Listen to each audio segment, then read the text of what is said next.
el mejor que eres tú en este momento. Y diciendo lo mismo, ¿te gustaría que Jaime, cuando tú decidas retirarte, sea tu sucesor? La verdad es que va a aprender mucho. Esta noche va a aprender mucho Jaime. Es un muchacho muy valiente, que vino a ganar. Hay que respetar eso, que vino a ganar, vino a entregar todo. Lo lastimé varias veces abajo y nunca se rindió.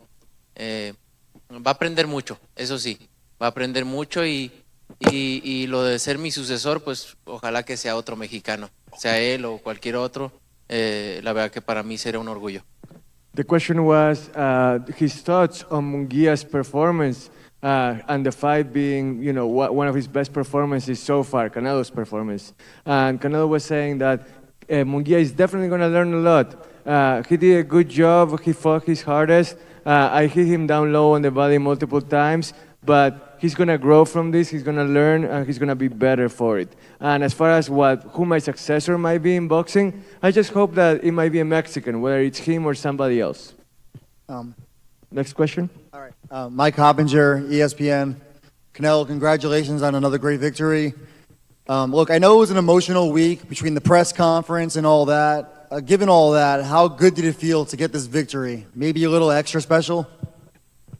Que si la victoria se sintió extra especial para vos. I feel great with the victory. Always feels good, and I think we both did a really good fight, and I feel great. I feel proud, and I feel grateful with my team, with Eddie, with all my team, Raúl, El Pollo, Clutch, todos, everybody in my team. I feel very proud of them because we all, Chepo is always with us, no matter where he at. So I feel proud about this win because, you know, it's a big win for Mexico. We both are Mexicans. For the first time, two Mexicans fighting the four belts. So I feel proud about it. I think the people enjoy a lot. ¿Qué tal, Saúl? Aquí Gonzalo de Serie en Español. Felicidades. Bueno, como la pregunta obligatoria que te puse allá en Beverly Hills es, preguntaba yo que si tú aprendes algo de alguien y dijiste que sí, me dijiste que después de la pelea me ibas a responder esa pregunta. Quisiera saber qué enseñanza te dejó. What's up, everybody? This is live. We're going to talk after. Es difícil decirte en este momento, tengo que procesar todo y ver, pero creo que fue un peleador muy valiente que vino a entregar todo. Siempre aprendo de eso y siempre se me queda lo bueno. Hay que seguir aprendiendo cada día, así que creo que fue un peleador muy valiente, ¿no? A pesar de que estaba lastimado varias veces, siguió adelante y hay que sentirse orgulloso de eso, nada más. Y por último, para CNN World Sports, if I can ask you this question in English, now after this victory, are we going to see you fight sometime soon, David Benavidez? Thank you. We'll see. I'm gonna rest and talk with my team, and like I say, everybody asking for everything, but and I always did. I always fight with everybody. You asking, so, but right now I'm in the position I can ask him to. So I'm in the position I can ask him to, and I can do whatever I want, and we'll see what happens next. To go back to the first question that our colleague here kindly asked, it was about whether Canelo takes something away from this fight as a learning experience, just like he must learn anything from, you know, each fight that he has, regardless of who the opponent is. And Canelo said that, you know, I take away his bravery. I always try to take the good things out of every fight. I mean, with this one, I still have to process it. I can't really go into that much detail, but I take his bravery away from this fight because he was hurt and he still came forward and he still tried. And being that brave is something that I admire tonight. Two more questions. Straight back, Canelo. Right. Dan Rayfield, straight back. All the way back.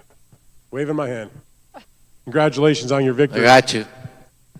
I'd like to know, Canelo, when you knocked him down in the third round, did you think you could end it right there? I know there was only a couple of seconds left in the round. And were you coming out in the fourth round to try to end the fight? Because you had talked about the fact that you'd been the distance a few fights in a row without a knockout. And I had a question to follow up with Eddie when you answer. I could finish the fight, yeah, but you know, I take my time. I take my time. That's why it's 12 rounds to see who's the best. And I take my time, and I don't want to make mistakes. So I did what I supposed to do to win. And you know, Munguia is a strong fighter. You need to be careful with that. And I just take my time. Canelo. I'd like to ask Eddie. Eddie, could you answer this also straight back? You're with Canelo from the beginning, and you've seen how he's gone all these years, and he just keeps winning and dominating. And I just wonder, what do you see in him? Is there anything that you've seen, any slippage? Do you see where he can get better? Just give me your impressions on the way he's fighting right now. Bueno, que pasa el tiempo y seguís dominando, pasa el tiempo y seguís peleando. ¿Notás algún tipo de resbalón en el rendimiento, de baja en el rendimiento, o sentís que todavía hay cosas en las que estás mejorando y te sentís en una forma ascendente, que digamos? No, él cada pelea muestra avances, aunque es un veterano joven con tantas peleas. Vean, no se sentó en ningún round. Llegó fresco, llegó muy bien. También enfrente tenemos buenos peleadores. Munguía fue campeón mundial, es un gran peleador, pero creo que un peleador que domina desde el primer round hasta el 12 es porque está en su prime. Canelo is still in his prime. Someone that dominates from round 1 to round 12. Munguia is a young fighter, and Canelo was able to showcase that tonight. He's a young veteran, regardless of the amount of fights that he has had, and we feel like we can still go a long way. Canelo. Right here? Over here. Last question. Hey. James Bell from Boxing Source. Now, my question to you is, what did you see from Jaime Munguia that led you to throw the right uppercut, because you were very successful landing the right uppercut over the course of the fight? ¿Qué viste de parte de Jaime Munguia que te hizo ser tan exitoso durante la pelea? ¿Cómo lo figuraste? No, pues sorry.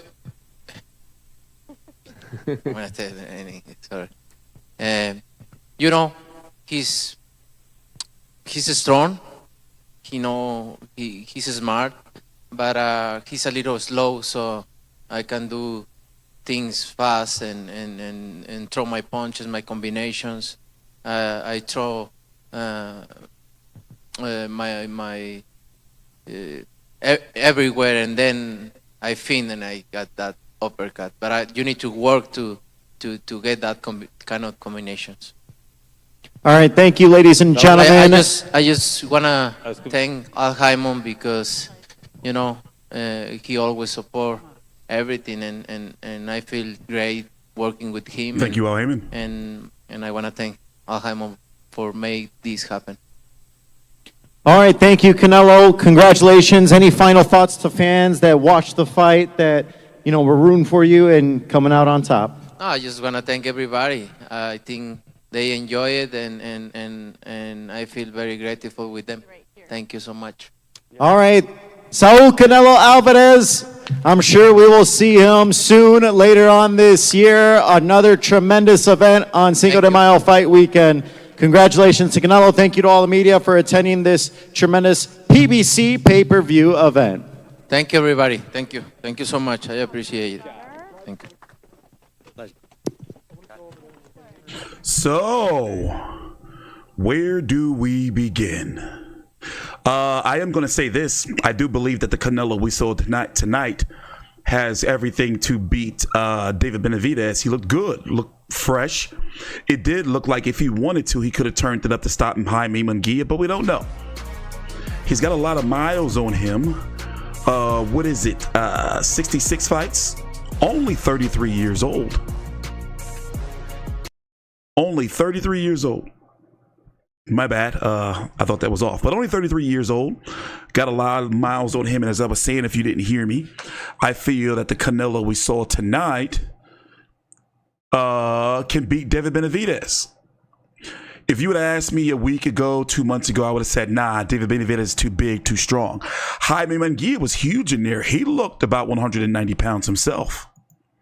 So if you don't know, Saul Canelo Alvarez scored a unanimous decision victory, defending his undisputed 168-pound WBC, WBA, IBF, WBO, and Ring Magazine titles. Jaime Munguia was dropped in. What round was that? Round number 3 or 4? Here, I'll show you a highlight. Forgot what round that was. You can follow me on Twitter at TstreeT Controversy. It's down below in the description box. So here, let's go look at the knockdown of the fight. This is where he was dropped. What round was this? Somebody remind me? I think it was round number 4. And it was after this point in the fight, to me, is that all the air and motivation came out of Jaime Munguia. He seemed to have a nice little bit of a game plan. Kind of almost like, in my opinion, he was watching the Dimitri Bivol fight and he wasn't overcommitting. He wasn't overcommitting. He was fighting very poised, very controlled. And then when he got caught right here, it was because, in my opinion, he stayed in the pocket a little bit too long. And then after this, it was a totally different fight. I mean, it looked like, to me, like that his punches wasn't really doing nothing. It was almost like a sparring session. Now, I know a lot of people are giving him the Spirited Performance Award, like the participation award. And I'm not going to be too hard on Jaime because this was the biggest step up of his career. And they were right, as we can see, back all those years ago for stopping him from fighting Golovkin, because Golovkin would have massacred him.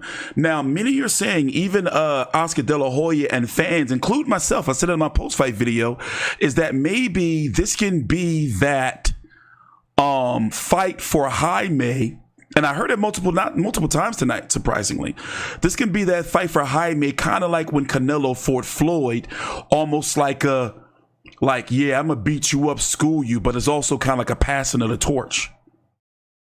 But to be very honest, Canelo was much more of a skilled fighter at that stage of his career than Jaime is. Jaime is more of a brute. He still has some things to really learn. And let's be honest. Yes, he's 27 years old, but at that point in time when Canelo fought Floyd, what was he, about, 25, 24? Something like that. So it's not really the same, in my opinion. Not really the same. Here's an interesting stat. 9 of the last 10 opponents that Canelo defeated has gone on a long layoff, got injured, or either retired.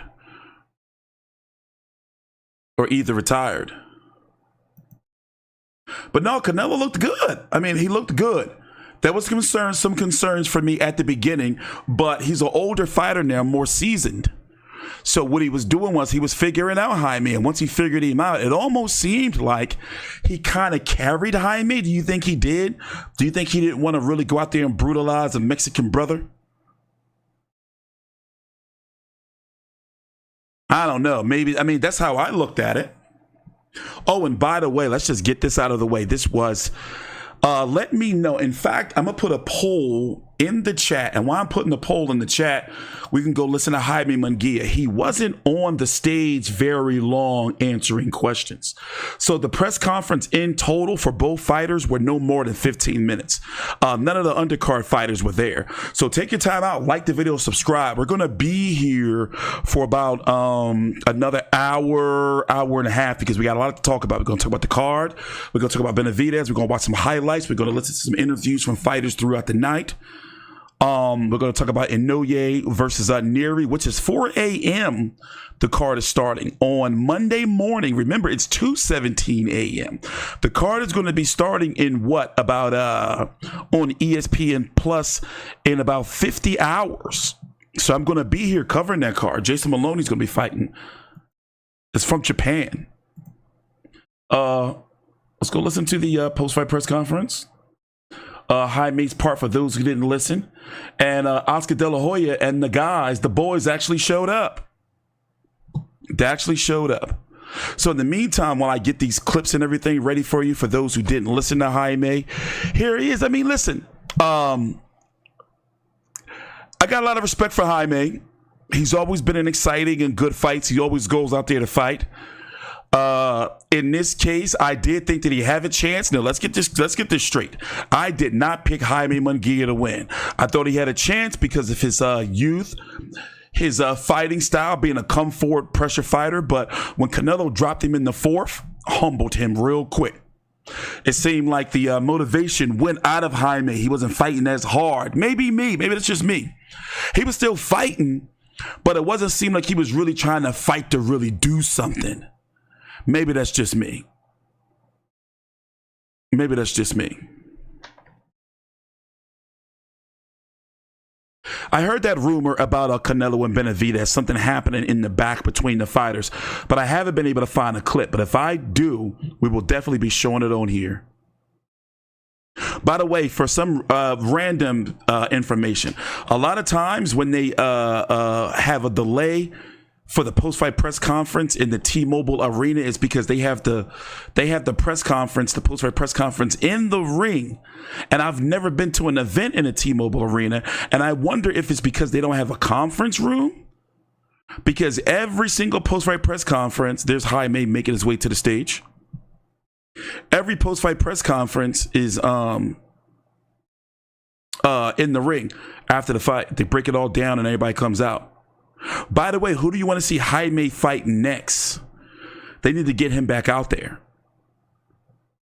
It's a shame because we're probably not going to see Berlanga. I do not want to see that cannibal, the animal, Edgar Berlanga. Remember, he's a cannibal. He bit that guy. And Top Rank fired his ass. I do not want to see him versus Canelo. I think that tonight helped David Benavidez get the fight, but also lowered the chances of it being Berlanga. Do you really want to see Berlanga? Yeah, I'm going to find that clip. When I first heard that clip about Canelo and Benavidez, I started searching. So, we would have heard something somewhere, but if it happened in the locker room, we would have to have like some cameras. I don't know. But no, I don't want to see do you really want to see Berlanga? To be honest. For what? What's there? It's nothing on the resume. I don't see no type of threat.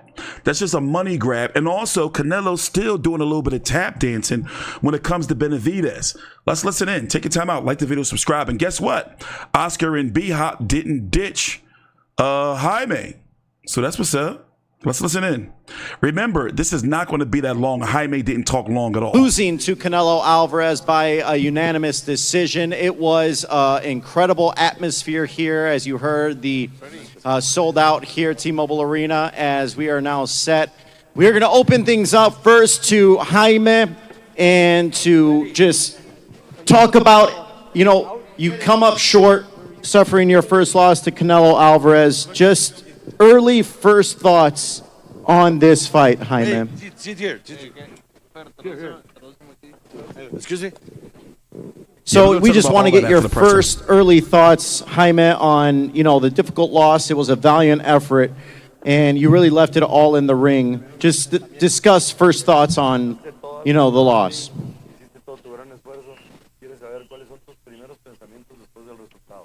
Bueno, la verdad, pues, obviamente. I mean, he looks like he was in a fight, but he's not all fucked up looking. So that's what's up, I guess. Creo que siempre busqué la pelea. Creo que gané los primeros rounds, iba muy bien, hasta que llegó el quinto asalto y me agarró. La verdad que me sentí muy bien, nunca me sentí lastimado. Creo que es un peleador con bastante experiencia. Y pues la verdad, yo creo que no contento con el trabajo que hice, pero creo que es una buena experiencia y pues ni modo, la cara en alto, hay que seguir trabajando fuerte. Well, first of all, I would like to tell you that I was always looking for the fight. I was always following him and trying to put in a fight.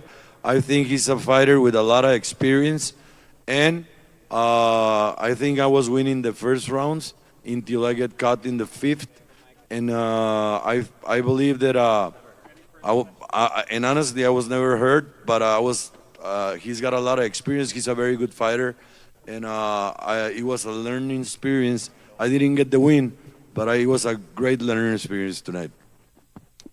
All right, we are going to now turn things over to our media, so feel free to raise your hands. Please be patient. We're going to be coming around with some mics, so raise your hand and please speak up so Jaime and his team can hear you. So we'll get things started with the Q&A and also allow time for translation as well. Thank you, guys. Mike Coppinger, ESPN. Jaime, congratulations on a great performance. Obviously, you didn't get the win, but this was your first time fighting on the elite level. What do you think you learned from this fight that can make you a much better fighter going forward? No, pues la verdad yo creo que una gran experiencia. Obviamente siempre tratamos de buscar la pelea, siempre tratamos de hacer una buena pelea, de una pelea emocionante para todos ustedes, pero pues es experiencia. Well, I believe that it's a great experience. I was always trying to put a great show for you guys, and I was looking for the fight, and it's a great experience. Jaime, Liliana de Chicana Boxing aquí enfrente. Felicidades por tu performance, estuviste muy bien. En donde estábamos los medios se vio como que sí le dolió uno que le diste al cuerpo, que es cuando el ref le dio más tiempo. ¿Sí sentiste que lo heriste en ese momento? Well, the question is, where the press was, you hit him in the body and look that you hurt him, but the ref gave him more time because he said it was a low blow, but it was in the body. Do you believe the ref got a lot to do? Sí, yo creo que lo agarré con buenos golpes, al cuerpo. Sí lo lastimé, entonces pues bueno, no fue para más, pero sí lo lastimé en algunos momentos al cuerpo. I believe I catch him with good punches, and I really believe that I hurt him a little bit in some rounds, and I believe that he was bothered by my punches in the body.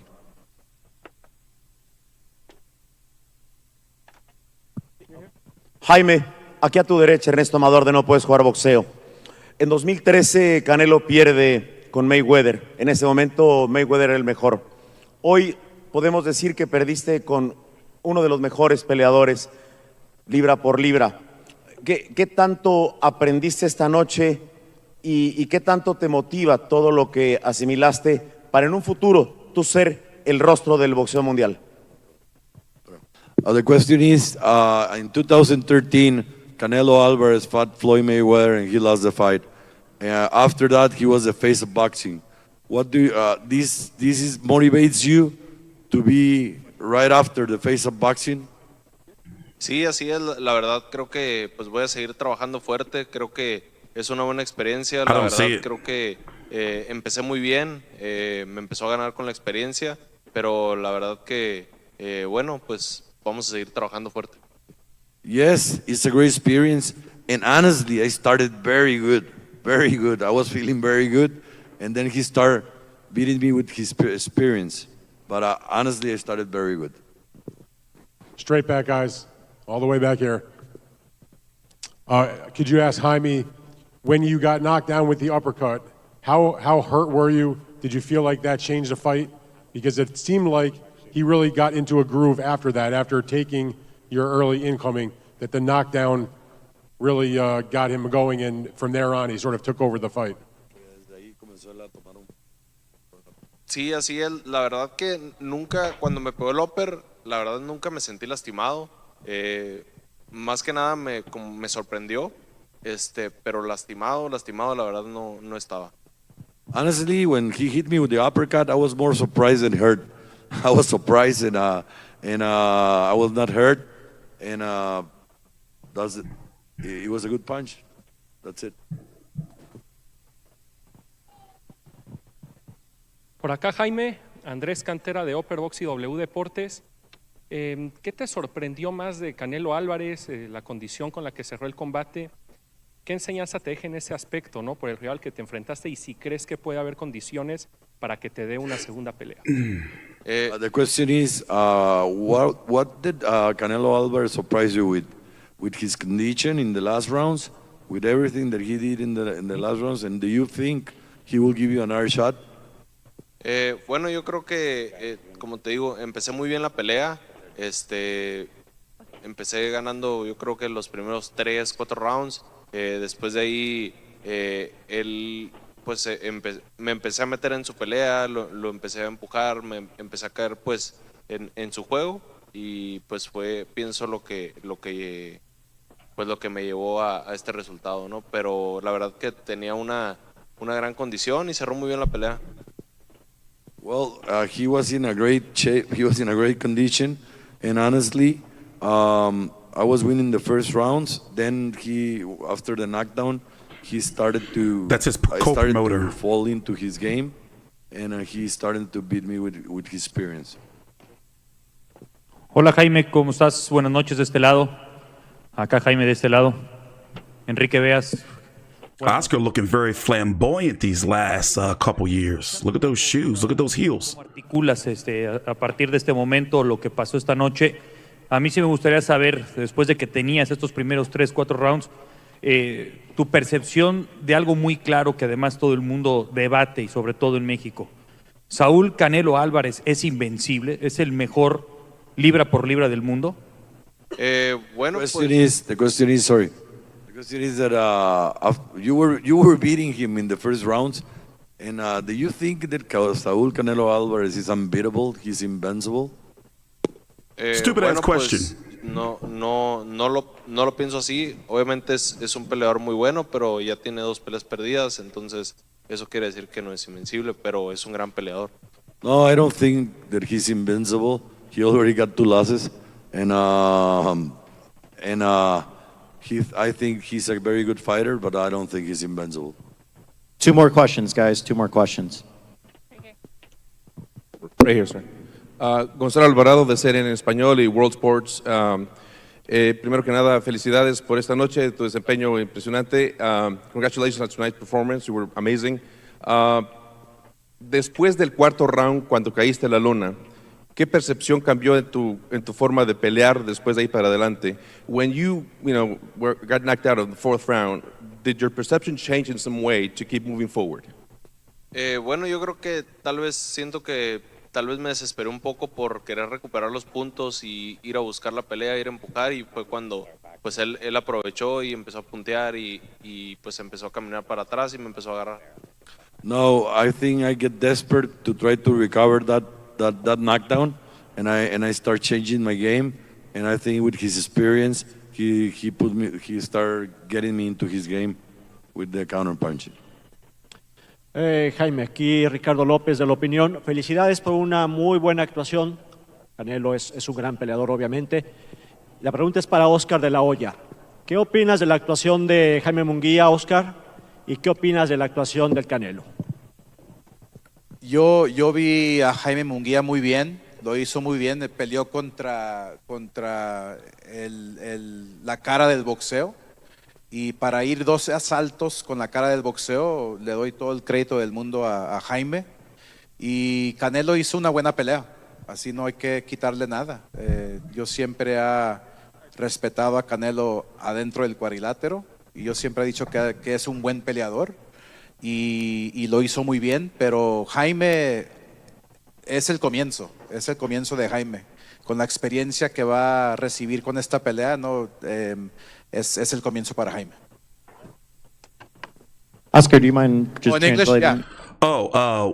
Listen carefully to what Oscar's going to say when he translates. When he compares where Jaime is right now to where Canelo was when he fought Mayweather. Basically, spoiler alert, he's going to say, yeah, he got schooled, and this is good for him.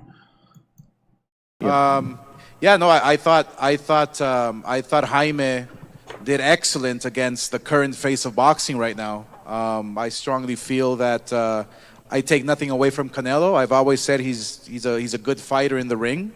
But this experience for Jaime will just take him to another level. It's just like Mayweather and Canelo. It's same thing. You know, Canelo got schooled, and then he became the face of boxing. He became a good fighter. Same thing with Munguia. He gains experience. He didn't get schooled, but he gains experience and becomes a better fighter. So this is just the beginning for Jaime. All right, thank you, ladies and gentlemen. Jaime, any final comments to fans that watched, that rooted for you? It was a valiant effort. Bueno, nada más decirles a todos que muchas gracias por su apoyo, que espero que hayan disfrutado la pelea y vamos a seguir trabajando duro para seguirles brindando buenas peleas. Viva México, muchas gracias. Oh, what he said that he's gonna come back. He's coming back stronger. And from Golden Boy and Sanford, we have a sensational fighter in Jaime Munguia. We have the face, the idol, the champion with no belt, and we're coming back with him stronger. Thank you very much. All right, so let's talk about it. I want to do a poll in the chat. Would you consider this a dominating performance by Canelo? There seems to be some polarizing opinions regarding if this was an exciting fight or if it was Canelo just taking him to school. Because I'm seeing a lot of people, I don't know if they were drunk or whatever the case may be, not saying, you know, everyone's entitled to their opinions, but I'm seeing a lot of people saying like, yo, this was a great Mexican war. And I'm like, to me, it looked like after Jaime got dropped in round number 4, is that he kind of lost his steam, almost like he had his soul taken away from him. That's just me, my personal opinion. And by the way, Canelo's been doing a lot of tap dancing around the David Benavidez question. I still don't think that he confidently wants to fight David Benavidez. And to be honest, when you really, really think about it, mind you, Canelo's only 33. If he fights David Benavidez, he can retire. I think he can retire off of that. He fought the person that nobody said he was going to fight. He's been talking about, actually, Canelo said he wanted to fight, what, another 5 years last year? But I think that he can go off that, but it doesn't seem like he's interested. For example, let me head over to his segment of the post-fight press conference. We watched it earlier in the video, and it literally just ended not even 25 minutes ago. So Canelo and Munguia is probably still in the arena. But what I want you to listen to is, I want you to listen to his questions.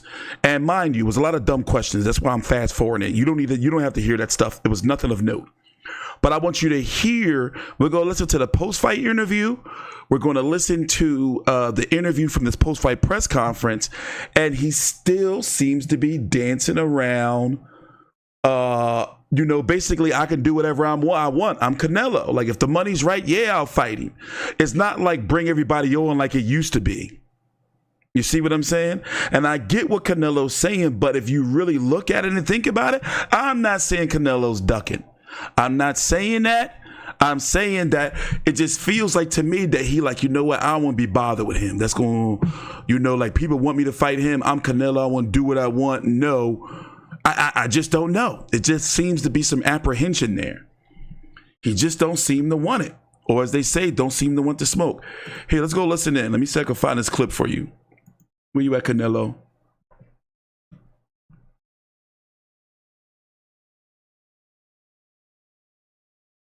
And the way he's fighting right now. Bueno, que pasa el tiempo y seguido. Munguia is a strong fighter. You need to be careful with that, and I just take my time. Canelo. I'd like to ask Eddie. Eddie, could you answer this also? Oh, Dan's going to ask a dumbass question to. Let me see here. Is this it?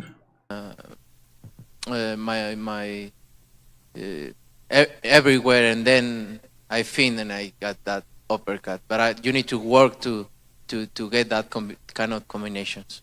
Where we at? Munguia is a strong fighter. My bad. Ser en español, felicidades. Bueno, como la pregunta obligatoria. Cada día, así que creo que. I'm about to just play it so I don't get lost. I'm about to just play the whole damn thing.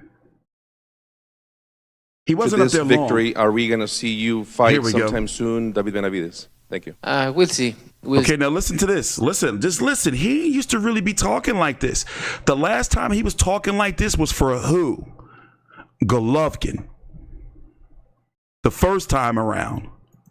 See, I'm gonna rest and talk with my team, and like I say, everybody asking for everything, but and I always did. I always fight with everybody. You asking, so, but right now I'm in the position I can ask him to. So I'm in the position I can ask him to, and I can do whatever I want, and we'll see what happens next. To go back to the first question that our colleague here kindly asked, it was about whether Canelo takes something away from this fight as a learning experience, just like he must learn anything from, each fight that he has, regardless of who the opponent is. And Canelo said that, you know, I take away his bravery. I always try to take the good things out of every fight.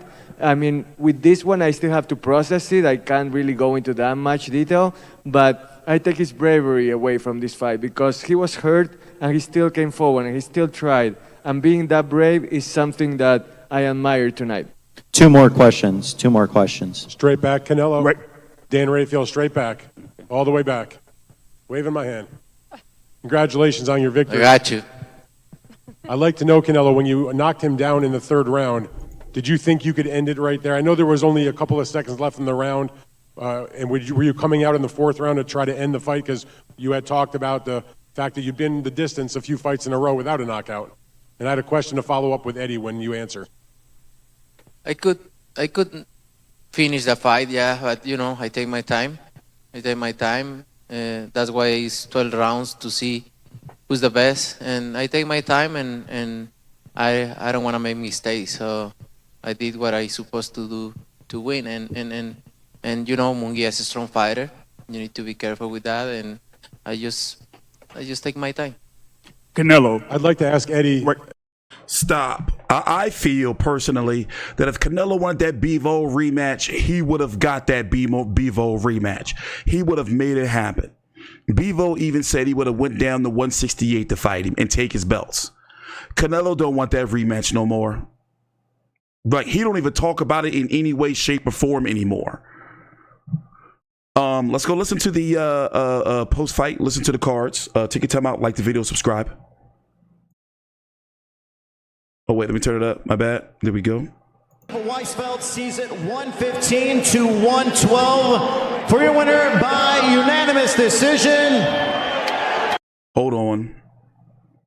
For those who didn't hear the cards, here we go. Numbers in favor of Canelo Alvarez. 44% on to win. Judge David punches, but Canelo was more accurate. Let's get the decision. Ladies and gentlemen, after 12 rounds of action, we go to the judges' scorecards. Judge Tim Cheatham sees the contest 117 to 110. Judge David Sutherland sees it 116 to 111. And Judge Steve Weisfeld sees it 115 to 112. Wild. For your winner by unanimous decision. And still the WBC, WBA, IBF, WBO undisputed super middleweight champion of the world. I didn't want to go to Vegas. Canelo. I'm out of that phase in life. I just don't go around going to fights anymore. I am going to a couple, though. My colleague Big J is going to be at Loma Cambosos next week. But no, I'm out of that. I get no love or joy out of going to these fights. I proved all that shit years Still ago. the king at 168 pounds. Y sigue siendo el rey. Todd Grisham. Sure. What's your assessment of this fight this evening? 68 pounds. Day weekend. Won this. Oh, it means a lot. I'm glad I give Jaime this opportunity. He's a great guy, great champion. He's gonna continue doing good. So, and I feel very proud pull these kind of fights here in Vegas. All around is watching us, the Mexicans, and I feel proud about represent Mexico. Viva Mexico, cabrones!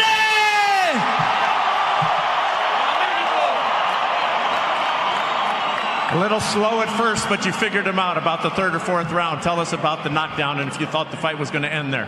Yeah, you know, I take my time. That's why I have a lot of experience, yeah? Jaime Munguia is a great fighter. He's strong, he's smart. But you know, I take my time. I have 12 rounds to win the fight, and I did. I did really good, and I feel proud about it. Were you certain that you were going to be able to counterpunch so effectively? Yeah, you know, he's strong, but he's a little slow. I can see every punch. Sometimes he got me because I get so confident, but you know, like I say, that's why I have this kind of experience, because that's why I'm the best. That's why I'm the best, right? You feel you're the best Mexican fighter ever? Huh? Best Mexican fighter ever?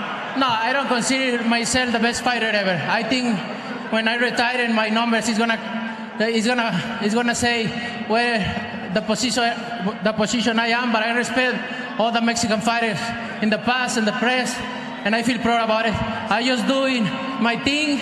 And when you say the best, when you say the best, you mean the best fighting right now? Right now. I'm the best fighter right now, for sure. Well, we're not even going to let you get a little ice because everybody wants to know what's next. And David Benavidez is the. Now listen to this. Once again, more tap dances.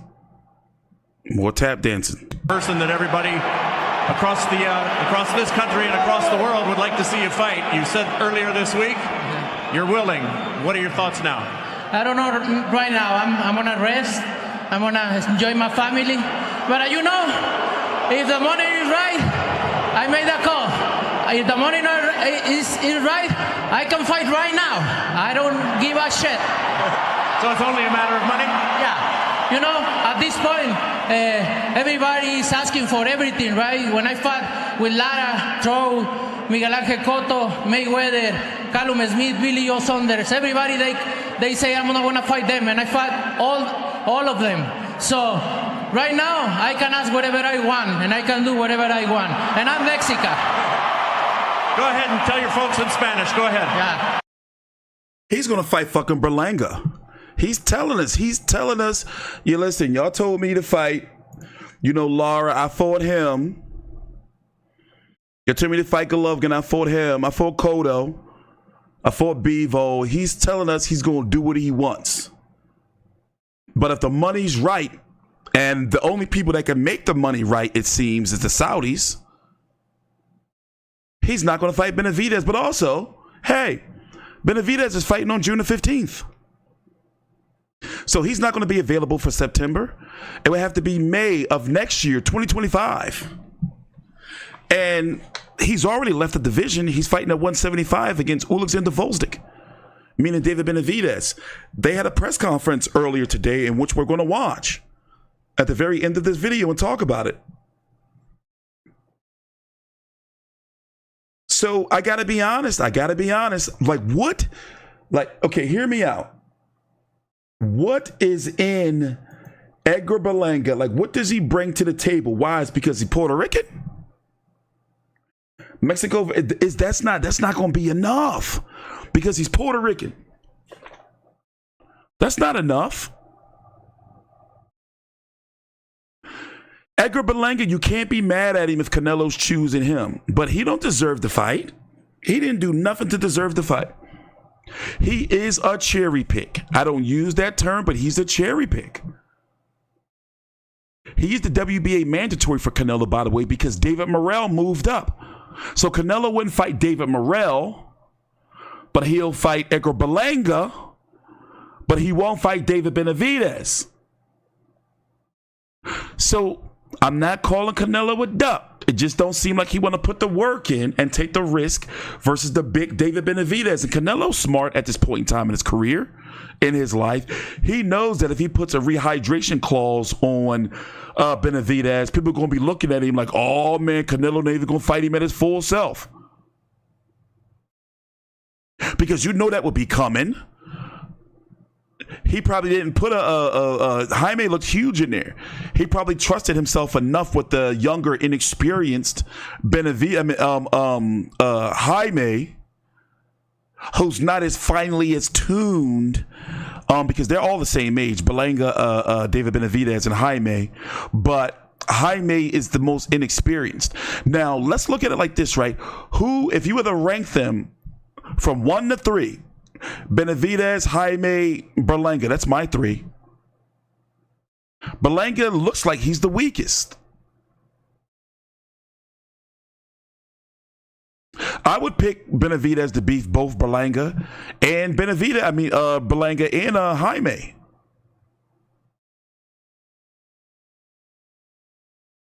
But in a perfect world, it should be Jaime versus Berlanga next. Or Berlanga trying to actually capture a title. Let's go look at the rankings right now. And do not be surprised if we see, because you know every now and then Canelo likes to pull out a wild card. Do not be surprised if we see Canelo versus Gilberto Ramirez at a catchweight for the cruiserweight. And Canelo would do some shit like, well, I chose Gilberto Ramirez because it's a bigger test and it's for history because it's at cruiserweight. Straight leapfrog 175. Remember when he did this shit right here? And listen, I understand. And remember, I'm Mexican. Okay? I'm full-blooded Chicano. Look at the right side of the screen. Look at my avatar. I'm as Mexican as you can get. So this is not me hating on my own culture. What's the Mexican version of a coon? I'm not that person. But anyway, look what he did right here. We're just pointing out the facts. When he fought Miguel Cotto, both him and Miguel Cotto were saying that they were too small for Golovkin, but yet fighting in fucking Canelo weight, 155 pounds. Remember, Canelo had his own weight division and let me tell you how it started. Canelo was supposed to fight Alfredo Angulo at 154 pounds. But during the day of the weigh-in, he couldn't make the 154.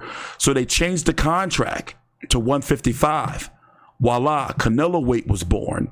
So from 2014 to 2016, he had his own weight division where he had 1 Angulo, 2 Lara, 3 Kirkland, 4 Cotto, 5 Khan at 155. He brought Amir Khan up to 155 Canelo weight.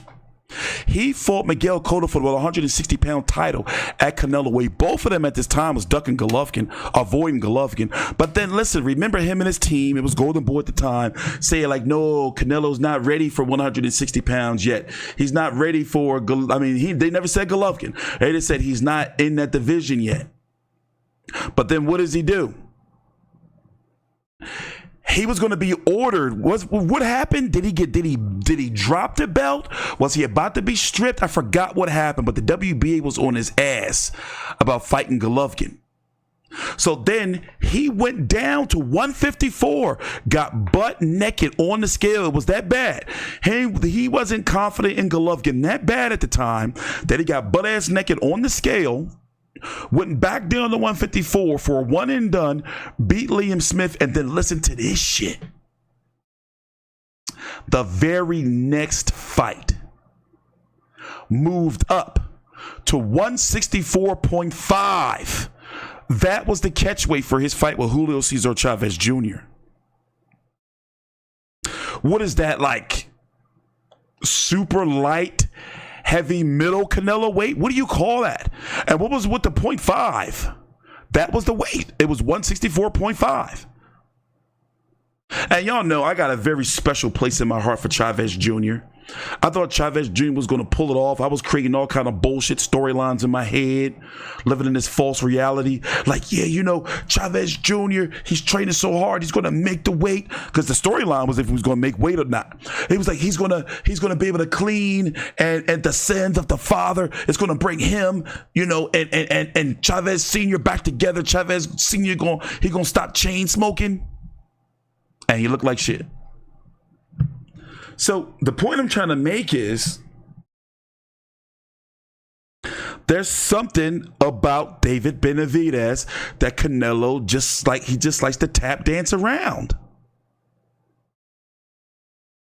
And he's telling us now that I can fight whoever I want. I didn't fool everybody. Everybody said I wasn't going to fight. And I'm going to fight whoever I want. And it doesn't help that Echo Berlanga, during fight week, has been given hints that he can't say nothing but something's in the works. Like he knows he's getting the fight next. And then also Jamal Charlo is still in the mix. So let me tell you something. With the way things with my Jaime Munguia, God bless Jaime Munguia, but does that make you want to be like, yo, I want to pay $89.99, $90 if you have the zone or not. They charge $90 for this pay-per-view. $90. Are you going to pay $90 for Canelo versus Berlanga? When you see that announcement, you know, of the Puerto Rican prospect versus the face of the boxing, Canelo Alvarez. Coming to pay-per-views near you. Are you going to be hyped for that shit? I'm going to be like, motherfucker. I'm Chicano. I'm going to be like, motherfucker, like this motherfucker fighting Berlanga. Or how about Jamal? Jamal, who gets smacked up by Caleb Plant and then apologizes to Caleb Plant. And we know he's got some mental health things going on. Like they've been calling him the lion. What's it? The cowardly lion. Like he got to get his heart from Oz, from the wizard.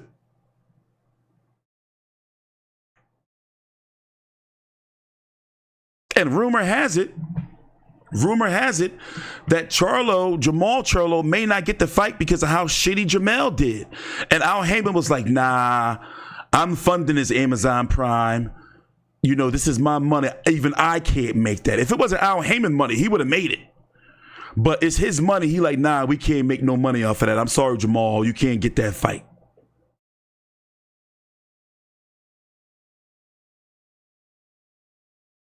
And Canelo won't fight Terrence Crawford.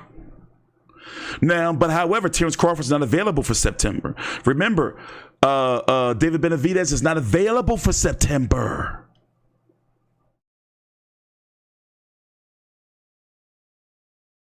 So when you look at it, who's available for September? Now let's talk about like the wild cards a little bit. We got possibly, if Canelo, remember, Canelo was interested in fighting Makabu, but he lost to Bivol. Canelo was interested in going up to cruiserweight. The cruiserweight limit is 200 pounds. Do not be surprised. I'm not saying it's going to happen. I'm just saying, hold out that there may be a wild card that Canelo fights Gilberto Ramirez at a catchweight for the cruiserweight title and says that, you know, he's going for history and history is more important than fighting David Benavidez. Hold on 1 minute.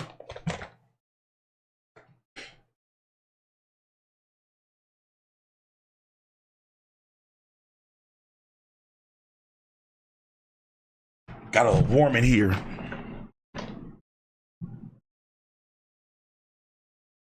At 168, who else would it be? Here's another thing. Would you entertain?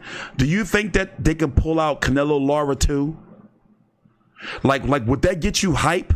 Would you be like, oh, he fighting Lara? Oh, shit, I've been waiting for that for 9 fucking years. You know? I don't owe you shit. I don't gamble. But who? But who could it be? He don't want to fight Crawford. If it was to be Crawford or Benavidez, it would be May 2025. So who does that logically leave? And we're going to throw in some wild cards. That leaves... By the way, here's his mandatories. William Skull, he's the IBF mandatory. Berlanga is the WBA mandatory. And David Benavidez is the WBC mandatory. Right now, he doesn't have a WBO mandatory, and Diego Pacheco's creeping up. But as you can see, the division is pretty top heavy, the 168 pounders. So if it's not David Benavidez and Morrell, both at 175, by the way, it would have to be Berlanga. And then if you look at 160s, it would have to be Jamal Charlo, Erislandy Lara. So if you really look at it, the options are really, really slim. We're talking about September.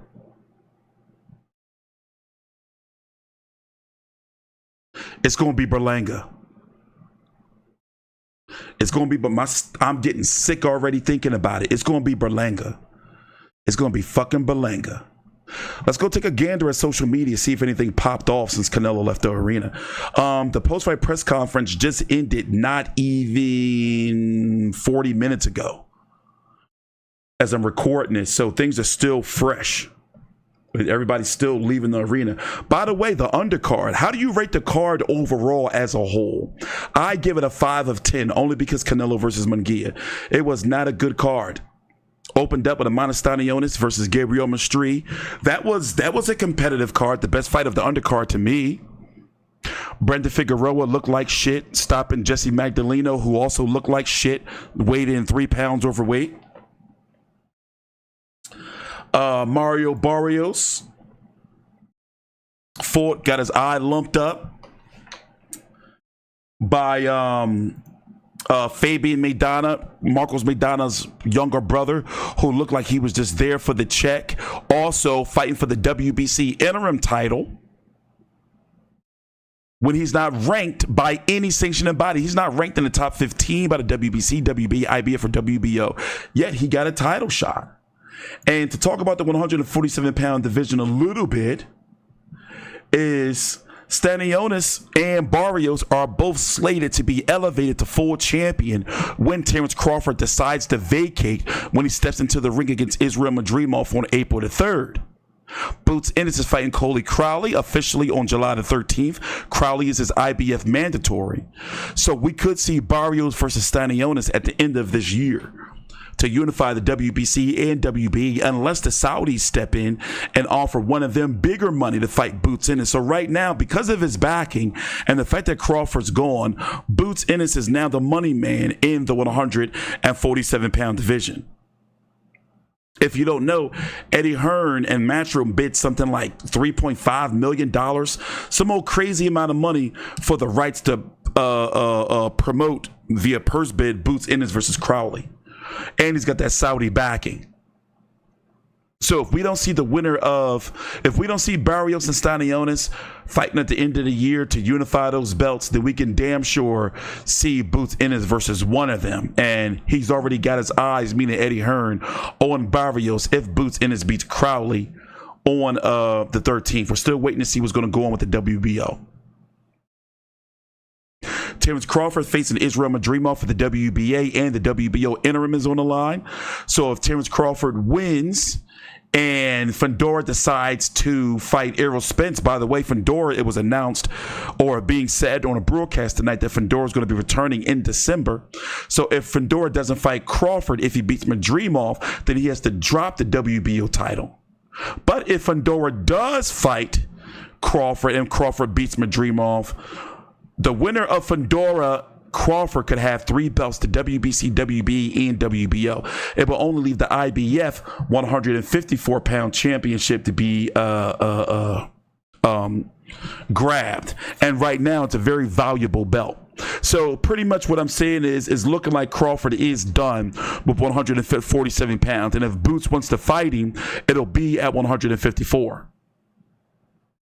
But Crawford has his eyes on either being undisputed at 154 by April of next year, May of next year, this time next year, or fighting Canelo by this next year. So that's big. So I think it's going to be Berlanga next. It's a damn shame. I want to know how they're going to sell it to us. I'm guessing they're going to sell it to all the Puerto Ricans. You know, us Mexicans and the Puerto Ricans got a big, long, storied rivalry. You know, sometimes it's just bad blood. But overall, this undercard was underwhelming. Not for no $90. And I sat here and watched the whole card, prelims and everything. It started off on YouTube with Vito Malnicki Jr. versus Ronald Cruz. Jesus Ramos versus Johan Gonzalez, and then it opened up with Stanionis versus Gabriel Maestre. Then Figueroa versus Jessie Magdeleno, Mario Barrios versus Fabian Maidana, and then Canelo versus Munguia. I give this pay-per-view a 5 of 10. Replay value, unless you want to see Munguia, put it this way, the replay value is low. And the only fight that really meant something was the main event and Stanionis versus Maestre. That is it. Also, you have to give a shout out to the Zone because they handled a big portion of the shoulder content and build-up content. Put it this way. The Zone carried the promotion of this event. Amazon PBC was just a broadcaster, but the Zone carried the promotion. That's why, in a rare case, I decided to watch the fight through the Zone and not through PBC. This was a $90 pay-per-view. Yes, it was. Yes, it was. $90. And it was not worth it. It was not worth it. So hopefully, Jaime will be back soon because as I talked about early in the video, the last 9 of 10 of the last opponents that Canelo defeated have either retired, gone on the long layoff, or lost their last fight. For example, let's start with Rocky Fielding. When Rocky Fielding lost to Canelo, he went on a year layoff. Danny Jacobs is the only one that actually returned quickly. Sergey Kovalev went on a 3-year layoff, but he was a drunk alcoholic woman beater and a dog beater, so, screw him. Colin Smith went on a long layoff. Remember, he got his arm beat up. Avner Yildirim, after he lost to Canelo, lost his last fight. Billy Joe Saunders, 2021, got his face broken, hasn't been seen since. Caleb Plant went on over a year layoff. Bivol don't count because Canelo lost to Bivol. Golovkin hasn't officially retired, but haven't seen him since. John Ryder retired. Jamel Charlo, haven't seen him since. And word on the curb is that was not a woman that he punched up, but a transgender. If you haven't heard that audio. Weird situation. So he hasn't been seen since. So hopefully Jaime gets back soon. And who would like to see Jaime fight next when he does return? He didn't take no real damage in there. Yeah, he got dropped. His face got scarred up a little bit. But he can return. Get him back out there quick. And who does Jaime fight next? Try to get him shit. Who makes sense for him? Try to get him a top. Back to Bully. Diego Pacheco, I don't see that because Pacheco was a Matchroom. I can see Jaime returning and taking on Beck the Bully. Bakhtamir Mulakuzaliev. I always butcher his name.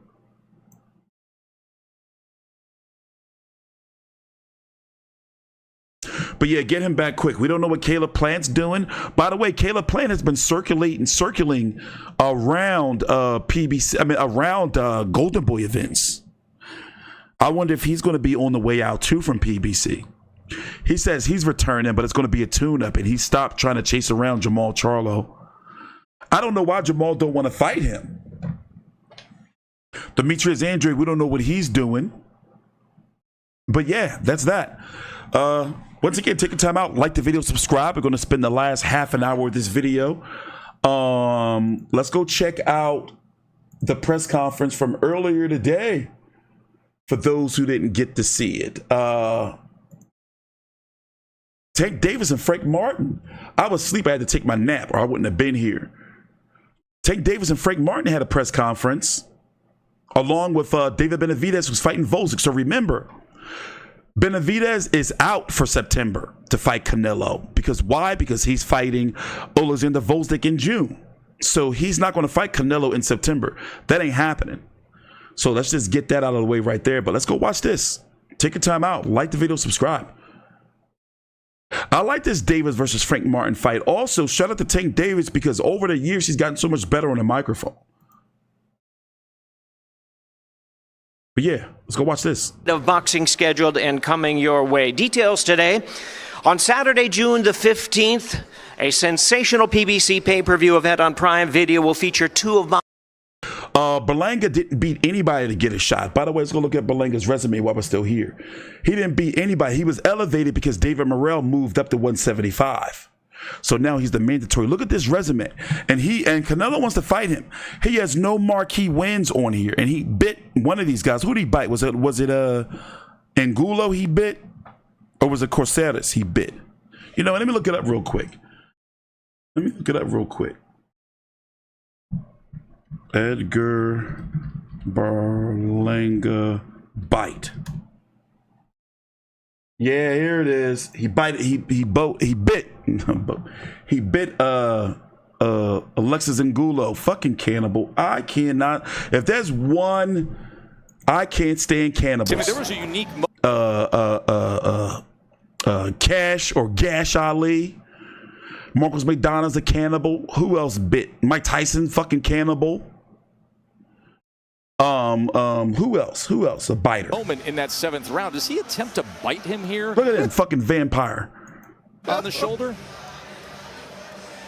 Look, and look, he went in deep for the chunk. Bastard. He went in deep for that chunk. Look, you see it. You cannot deny that he tried to bite him. Top Rank fired his ass. Oh, yes, he did. And you see the reaction. And you know what they say? Once you get a taste for blood, Edgar, Cannibal the Animal Berlanga. Cannibal Right there. Berlanga. Look how he looking at him. That's fucked up. So yeah, ever since then, I want nothing to do with Edgar Berlanga. Oh, yes, he did. And you see the reaction right there from Angulo. And I want nothing to do with Edgar Berlanga after that. Nothing to do with him. Fucking cannibals. Make me sick. Boxing's most exciting and most dynamic stars. You forgot about it, but TstreeT never forgets. Stepping into the ring in 2 world title attractions. This will take place right here at the MGM Grand Garden Arena and will mark the 100th fight night at this historic venue that has hosted boxing's greatest for decades. Sorry, bro. Now let's meet the fighters who will be taking center stage on Saturday, June the 15th. First, with a record of 20 wins, 1 loss, 16 wins coming by way of knockout. He won the world title with an 11th round knockout over Adonis Stevenson in December 2018. A 2012 Olympian representing his native Ukraine. Please welcome the former WBC light heavyweight champion of the world, Cannibal Oleksandr "The Nail" Gvozdyk. So let me tell you about this fight. Gvozdyk is going to be good while he lasts. Good, solid boxer, but fades late. Had that tragic fight against Adonis Stevenson. I watched And him his get opponent a boot with in his a ass record in of Philly 28 wins by Artur Benavidez. I was at that fight. Coming by way of knockout. He put together a tremendous 2023, defeating former world. I'm not counting him out, but Benavidez should be able to break him down off of activity and size. Demetrius Andre. It's for the WBC interim at 175. For the winner of Bivol versus Bertabiev, when that does happen. But if you don't know, Bertabiev got injured and not available. Until at least September. So Bivol on June the 1st is fighting a Malik Zenard as a replacement. I'm going to do a video on that next week.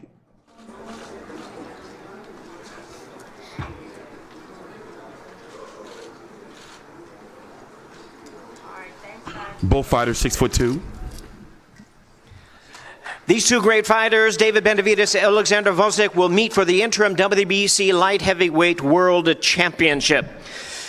So before they bring Tank out, let me explain to you who's supposed to be on this card. It's down below in the description boxes where I updated the fight schedule. It's going to be Tank Davis versus Frank Martin, David Benavidez versus Oleksandr Gvozdyk for the WBC interim title at 175. Then you're going to have, it's supposed to be Gary Antoine Russell taking on Edwin De Los Santos, which was supposed to be Rayo, but Rayo's fighting Isaac Cruz on the Saudi card August the 3rd. And you're supposed to have Stephen Fulton on his card as well. So that's supposed to be the pay-per-view. Tank Davis versus Frank Martin, David Benavidez versus Oleksandr Gvozdyk, Gary Antoine Russell versus De Los Santos, and Stephen Fulton versus, I forgot the guy he's fighting in his return. Now introducing at this time with a record of 18-0 with 12 knockouts. This undefeated lightweight contender defeated a slew of contenders to rise up to the 135-pound rankings, including Artem Hartunian, Jackson Mariñez, and Romero Duno. Originally from Indianapolis, Indiana, now fighting out of Dallas, please welcome the undefeated world-ranked lightweight contender, Frank the Ghost Martin.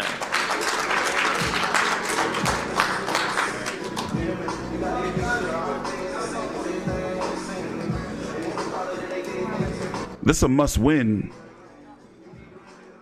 for Derek James, too.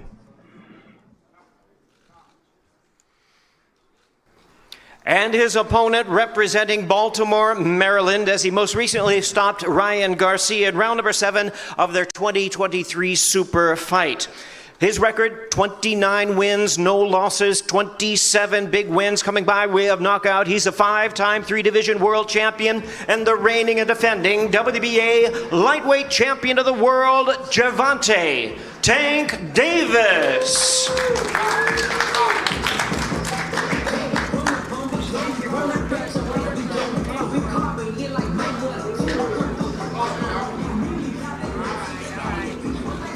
Okay, let me mute that.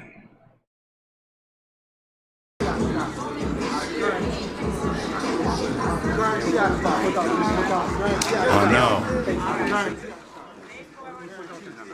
And Gervonta Tank Davis and Frank the Ghost Martin heating things up already in anticipation of their showdown for the WBA Lightweight Championship of the World. We'll invite our guests, our trainers, to join us here at the podium.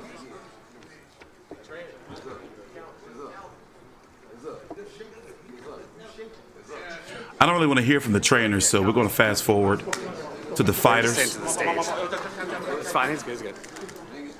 Champion, tremendous record, 28-0, 24 knockouts. From Phoenix, Arizona, please welcome the undefeated. Frank Martin is a different type of fighter that Tank has fought.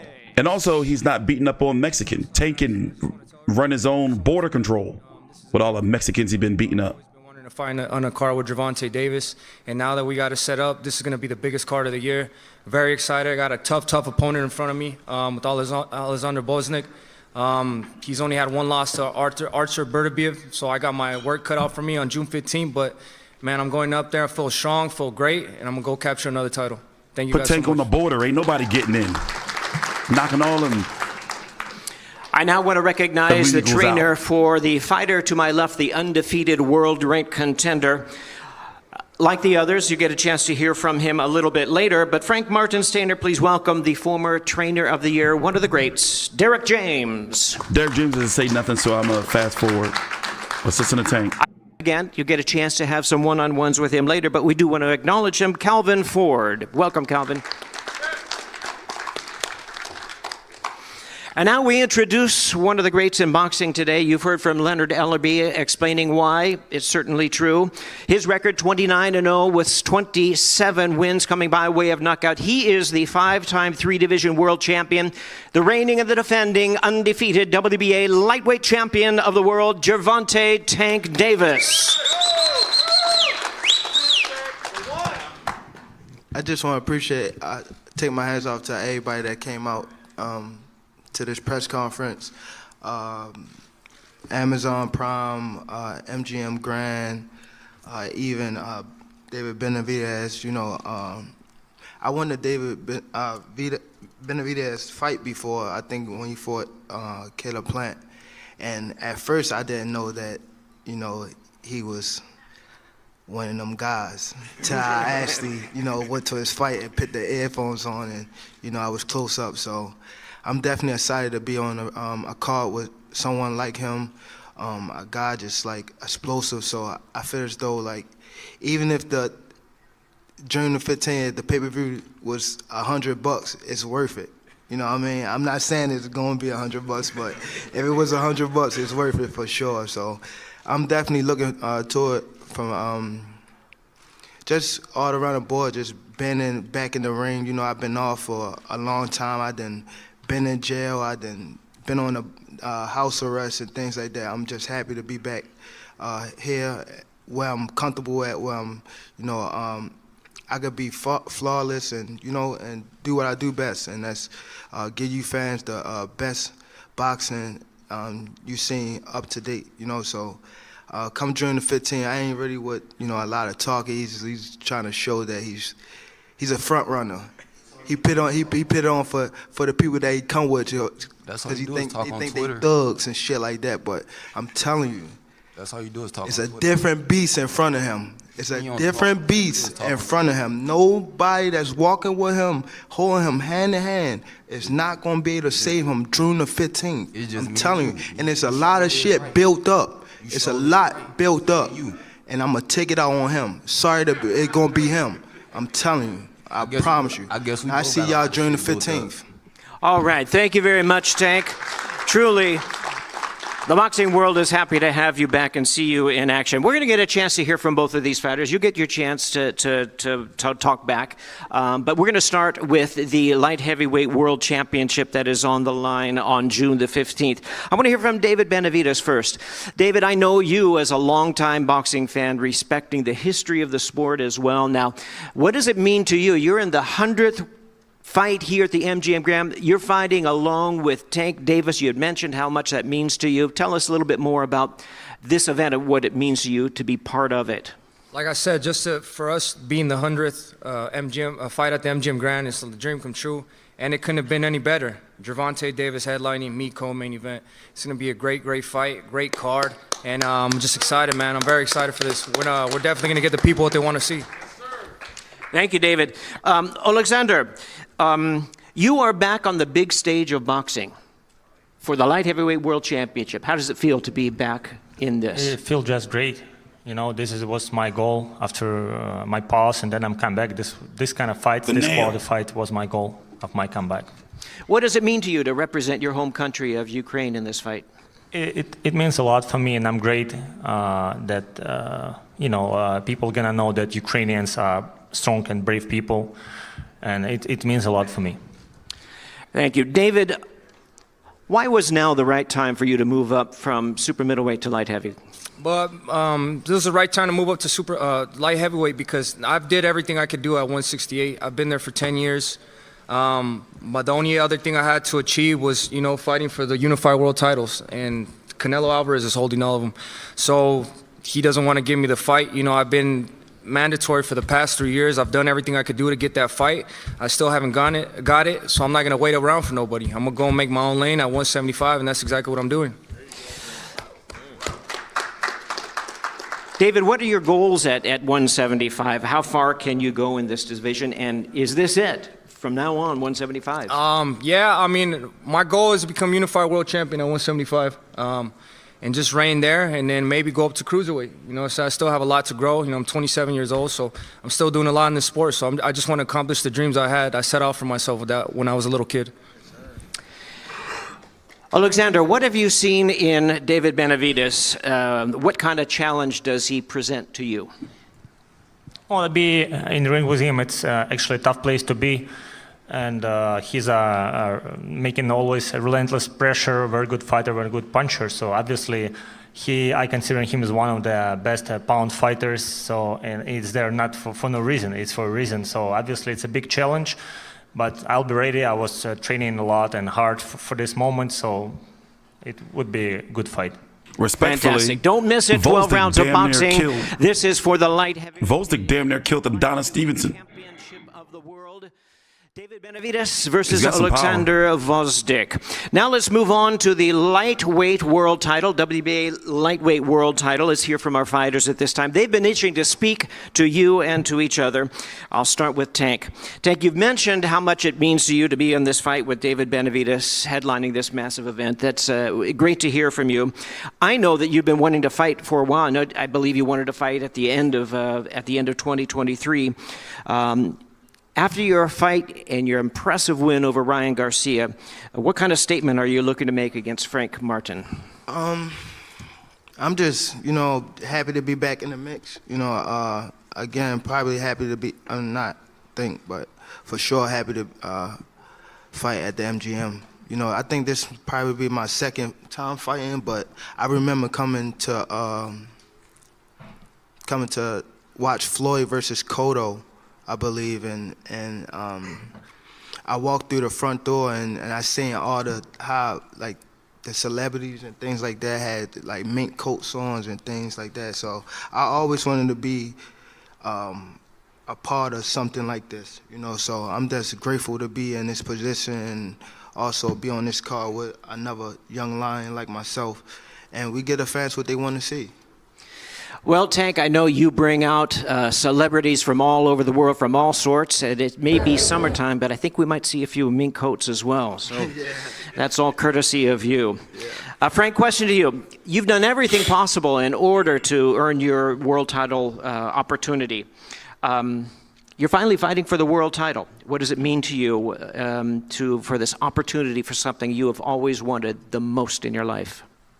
I mean everything. You know, I mean everything. I've been working for it. I've been working for it. You know, I've been an underdog in this, and since I started. It's y'all boy. The From the beginning. ones y'all roll with. You know, so. It's y'all boy. Like now, you know, this is how you see. You gotta talk. You just talk like you mean it. You be doing all that tweeting. You be doing all that tweeting. Let me talk. That's what Nigga, I let do me when I'm talk. in camp. Let me talk. I tweet. Let me talk. But ain't nothing else to didn't you do. say you don't do all that talking? I'd rather tweet than be outside. Didn't you say you don't do all that talking? Huh? All right then. Didn't you say you don't do all that talking? Yours. Yeah, you gonna. promise yours. I don't do. Y'all know I don't do all that talking. Rolling with you, they Look, y'all know I don't do all that talking. That guy right there. Hey, You y'all. who he say he is. Y'all know Tell I don't him. do all that talking. I'm telling you. Look at him.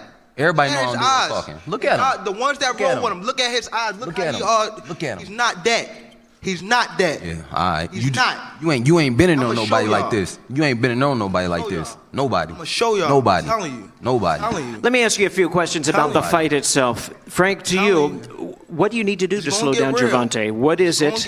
How much have you studied him? What are you going to need to do to slow him down? He's one of the hottest fighters in the world today. I've been watching everything. I know how his ass walk. I've been watching everything. You know what I mean? When we get in there, I'ma touch him up. I'ma touch his ass up. That's I'ma touch his ass up. Yeah, the one. I know how him and his whole team walk. I know how they all walk. Well, Tank, how about for you? What have you seen in Frank Martin, and what kind of fight do you expect him to bring to you? A brick hand. His best shot. You better not miss. You better not miss. You fuck around, do some lunge, you gonna run into one. You know about I it. just said your brick hand, dumbass. Oh, I got more than just a brick hand, dumbass. What you talking about? Full arsenal. No, you don't. Yeah, okay. No, See. you don't. You gonna see. No, you don't. You gonna see. It don't happen over a couple what's the name? A couple months or 2 months. It gotta happen. All right. You know what I mean? That's gotta happen. I like that you got that. You know what I mean? I started mentality. when I was 7, not 15. Come on, bro. It don't matter when you start. Come on. When you started. Come on. The trainer is coming for a check. I'm telling you that now. Okay. Yeah. All right. That trainer that's next to him, coming for a check. Okay. He know what type of, he know. So He been where a does trainer it, for a minute. But for both of you, either you, where does this immediate animosity come from?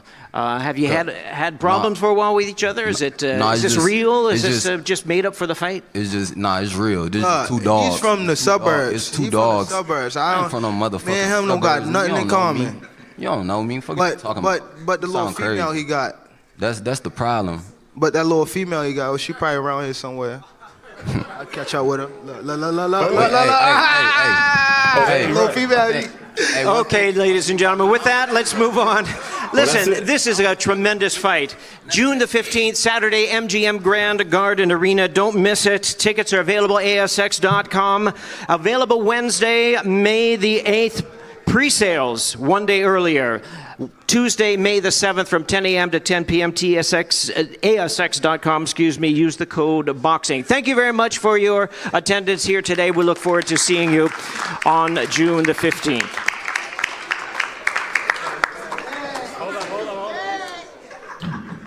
Well, I got to bring the ladies into it, Tank. Anybody giving Frank Martin a chance? Also, Derek James is in a tough spot because Frank Martin is supposed to be promoted by Man Down Promotions, Errol Spence. Derek James is suing Errol Spence for, what is it, $5 million? Or was it 3.5? I forgot.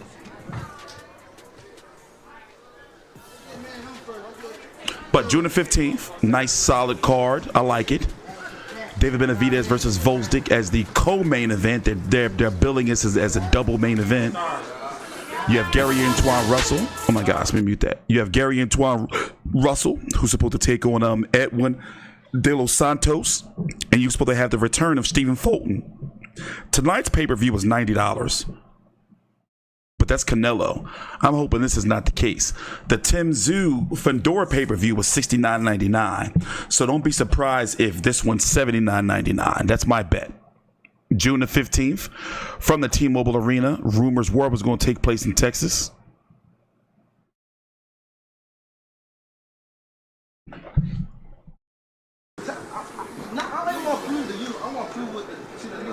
Tank saying he don't like body shots.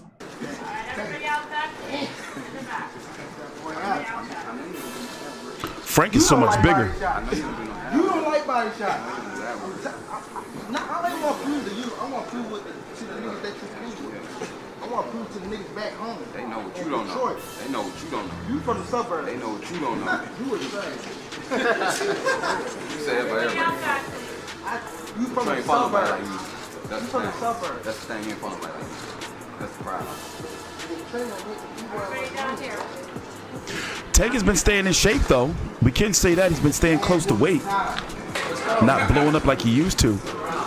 He's gotten so much better on the microphone.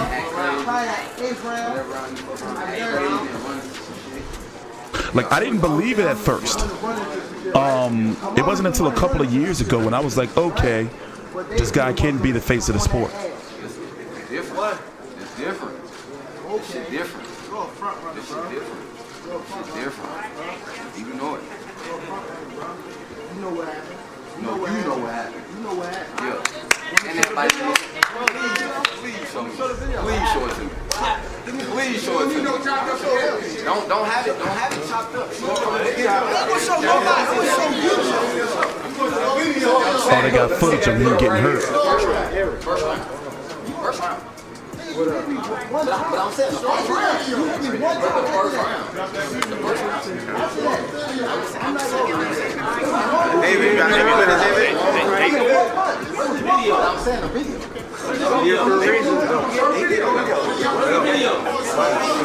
We got the bag.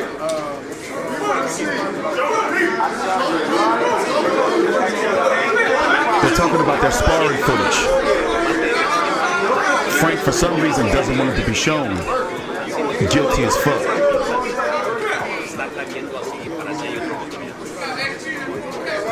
So they sparred before, they got some history. Is that what I'm gathering?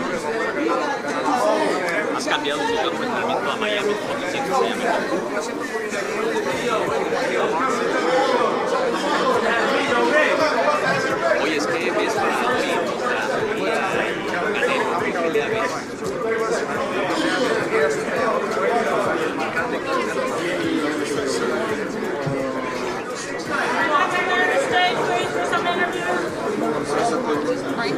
Frank Martin's 29 years old, by the way. 18-0 with 12 KOs. His last fight, he didn't look good. Against Artem Haratuyokin.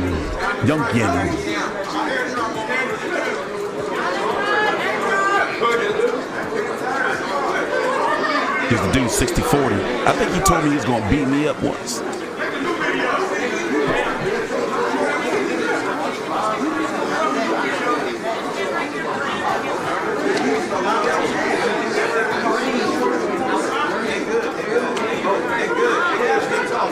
They talking, leave it alone. No. They good. They men. They talking. I like the energy. They talking. They good. I like it. We want to see a good fight. You're going to get there. You're going to get there. Y'all think Tank gonna have a bad night?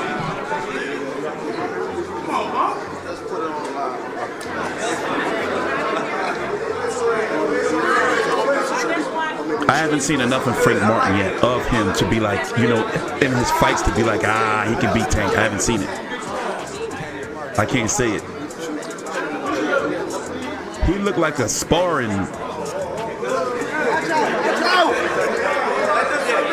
them chew watch. Let them chew watch.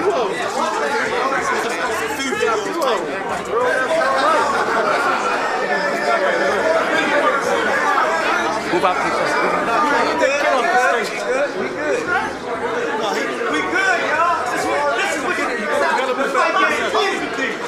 He already know what happened. He's trying to show him footage of him hitting him in the body. Like, what are we doing here?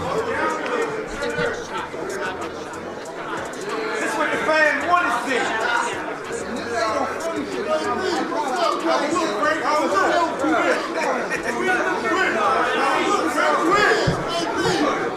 But no, it is time for Tank to start, like, really. They got to have a plan for him. And also So PBC's not letting him go nowhere. You know what I didn't like? I didn't like how he disrespected the Saudis. It's like it's certain moves, you know, certain things you just don't do. Like in business, certain things you just don't do. We good. Yeah, that's it. We see you on the 15th. On the 15th, y'all, we gonna see. Certain things you just don't do.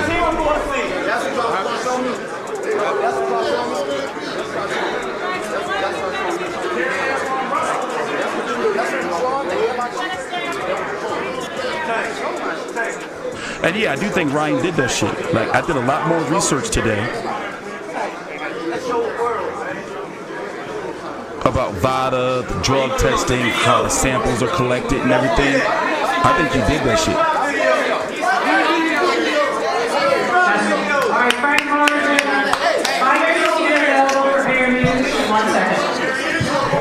They have been saying a whole bunch of nothing.